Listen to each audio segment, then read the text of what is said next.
Mark said you guys are getting really close to figuring out this quarterback situation, and it could be any day now. He was obviously going to talk to you, but it could be as soon as maybe after this first scrimmage. Why are you so close? Do you feel like right now? Well, it comes to a point where you got to make a decision, right? And so we evaluate every day. So me and Coach Stoops sit down, and so I'm sure we'll watch practice today and we'll evaluate that. Has there been? Is there some separation, or is it just you got to pick one and sort of roll with it? If we're making a decision, there's probably some separation. I assume. You guys have talked Everybody's talked about how close it's been, I guess, throughout. So. Well, I mean, you guys are wanting us to make a decision.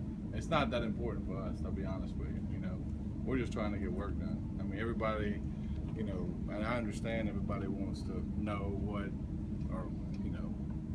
the hierarchy is, but there needs to be a level of competition too. Is it not important to sort of develop a leader on offense and have a guy that people sort of rally around? Or it is. That, yeah. It's equally important. Do you sense your guys? Not Do you sense your guys know that who it is and know who their leader is? They've got a lot to talk to. Do you see a scenario where you pick a guy, but the other guy will still get some playing time? It's possible. I mean, we go into it game-specific stuff, but I've never done that, to be completely honest with you. But I'm not saying that I'll never say never with anything, really. Coach, you talked the other day about the offense and defense. There are 10 other guys out there. You do know that. We're getting to them. The O-line and D-line, they hate having to go without pads. How'd they fire off the ball today? Good. I thought that last practice, I thought we were a little bit sloppy overall offensively, but even the execution wasn't exactly great. Our effort's good. Our physical presence is there. And so we just need to continue staying the course with cleaning up everything. But today was a much better day overall offensively with 11, how many ever guys took snaps. But we executed it better today in the run game and the pass game.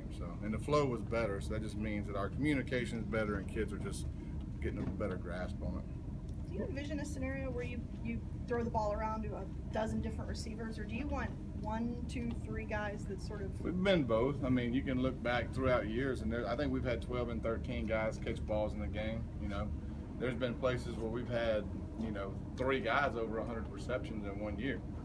It just depends on how many playmakers you have, really. The more playmakers you have, the more you can spread the ball around. I mean, it wasn't necessarily that way the last couple of years. We had 1 guy, but we did. I mean, if you look at, I think Kevin had 119 or whatever, but then if you look at the next guy, he had like 70. So that's not, I mean, that's usually leading the team anywhere else you talk about. So, yeah, hopefully, the ball but ultimately the ball finds the best guy a lot, And so it's not like we sit there and tell them, look, you need to throw it to this guy, but, they're not dumb either. They're going to try to get the best guys involved. So hopefully we are spreading it around to running backs and receivers. That's when you're the best, I think, because they can't really hone in on where you're going with it. Have some guys elevated, sort of risen to the top in that receiver group as you've gotten into a little more contact? Yeah, I mean, we got guys making plays. We had some guys making plays today, which was good. I think at outside receiver, we got guys making plays every day, stretching the defense. Who are those guys?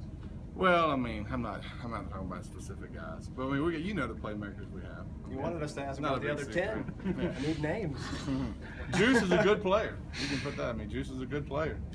He's making plays every day. You said Timmons is a guy that you kind of feel like you have to get creative with. What about him makes you want to, find spots for him to succeed? He's just good with the ball in his hand. I mean, you got some guys that just when you put the ball in the hand, they tend to make people miss and get positive yards. So he's one of those guys. He's been really consistent over the last, how many practices we have, 4 or 5? I don't even know. But he's been really consistent. I will say that about Ryan. I mean, him and Juice have been extremely consistent in slot receiver. So, been proud of those guys. Even with the numbers you have in that position, do those 2 freshmen provide something new to that rotation?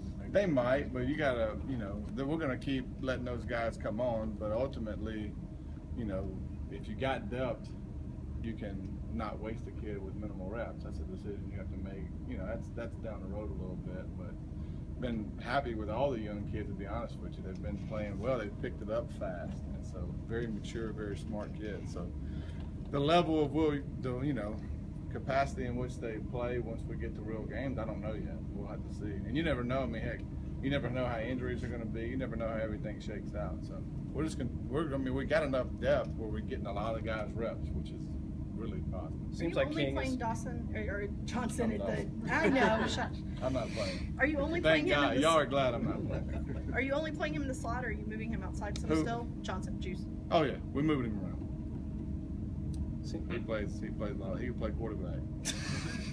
Seems like King is sort of catching a lot of people's eye just with the speed and maybe the ability to help you in some other ways, the special teams. Yeah. As well as, are you seeing that? Yeah, I mean he's picked it up fast. He comes from a great program. You know, they get coached hard at Colquitt County, so I mean they did a great job with him. And you never know how young kids are going to come in, how far ahead or far along they're going to be. He's showed up already, which is a positive. You know, the kid's got a lot of ability. He's explosive. He's just like those other guys we talked about. I mean, he's a young guy. You know, so I mean, you gotta. It's hard to sit there and talk about young kids when you really haven't put pads on a lot. You know, I can look good in shorts and shingle shirt. You know. So. What are the biggest differences between what Conrad gives you and what Daryl gives you? Not much. They're sort of similar. Yeah, they're types? similar. They're probably more similar than they are different. Both of them can run decent. What are your other options? I mean, those are two guys. I mean, do you have some other guys that can step in there and actually play on a Saturday? I mean, that's the problem with tight end. I mean, we got an ineligible guy, you know, and so we just got to keep recruiting that position. Last one for coach. All right, thanks so much. Easy, guys. Thank you.